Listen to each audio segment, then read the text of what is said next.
আমাকে ক্ষমা করো।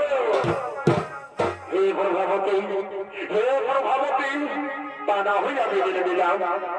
কিন্তু আমি শুনেছি নাকি রাজনন্দিনী তোমার পিতা বর্জপুরের সর্বশ্রেষ্ঠ রাজা, যদি তোমার আমার গোপন কৃত্য স্বীকার করে তাহলে তুমি কথা দাও রাজনন্দিনী, আমাকে তুমি কোনোদিন ভুলে যাবে না তো?